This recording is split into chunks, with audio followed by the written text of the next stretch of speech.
העניין הבא שלנו, שוב אפליה של תלמידים ממוצא אתיופי, הפעם זה בית הספר היסודי הבונים שבקריית ביאליק. ילדים יוצאי אתיופיה שובצו בכיתות מיוחדות, אף שהם דוברי עברית טובה ואין להם קשיי למידה. אז מה הסיבה? כתבנו אלירן טל עם הסיפור. הוא בן אדם, הוא בן אדם. אפשר להבין את התסכול של ההורים יוצאי אתיופיה. אין חוק במדינת ישראל, אין חוק. עשרות תלמידים עולים לומדים כבר שנתיים בהפרדה בכיתות המיועדות לאתיופים בלבד בבית הספר היסודי הבונים בקריית ביאליק.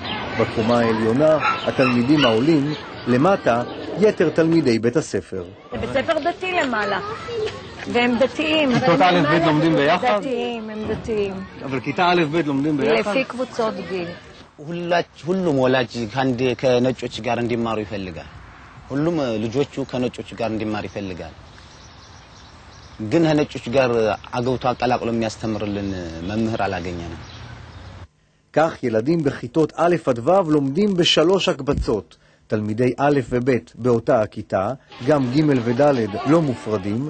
זה המצב גם בכיתה המיוחדת ה' וו', שם לומדים הילדים מספרים המיועדים לכיתה ד'.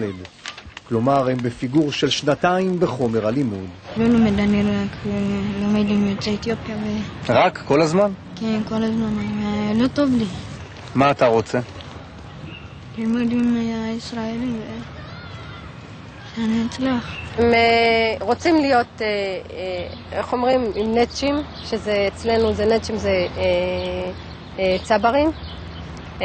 הם רוצים להשתלב, הם רוצים לצמוח כמוהם, כי הם מסוגלים, ואף אחד לא בודק את ההישגים שלהם. האנשים משתמשים במילה גטאות, ככה זה נראה, ככה זה מרגיש.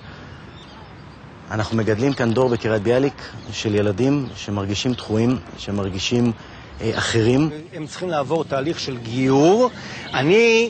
והם באים אליי ואומרים, תשמע, אנחנו רוצים מסגרת דתית, ולי אין מסגרת דתית, אז יצרנו את מה שיצרנו. ומשרד הקליטה צריך להבין, אגב, גם ברמת הנתינה, גם ברמת הסיוע, אתה לא זוכה להרבה איזה סיוע בעניין הזה. הכל נופל בסופו של דבר על הרשות המקומית. אבל במקום לחפש אשמים, כדאי פשוט לשמוע את בקשתו של האבא, שחולם לראות את הבן הצעיר שלו משתלב היטב כאן, בארץ ישראל.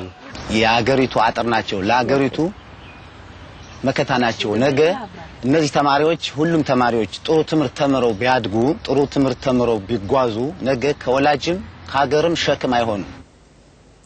וזה לא נגמר בכיתות נפרדות, אלירן טל, כפי שאתה חושף הערב.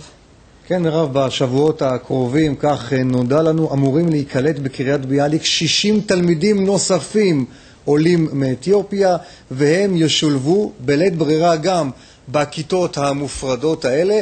אז ברשות המקומית יפנו אותנו למשרד הקליטה, שם אמרו לנו שהאחריות על כיתות הלימוד נופלת בכלל על משרד החינוך, והוסיפו, משרד הקליטה מסייע לקריית ביאליק לקלוט היטב את העולים מאתיופיה, בין היתר באמצעות פעילויות נוספות לילדים אחרי שעות הלימודים.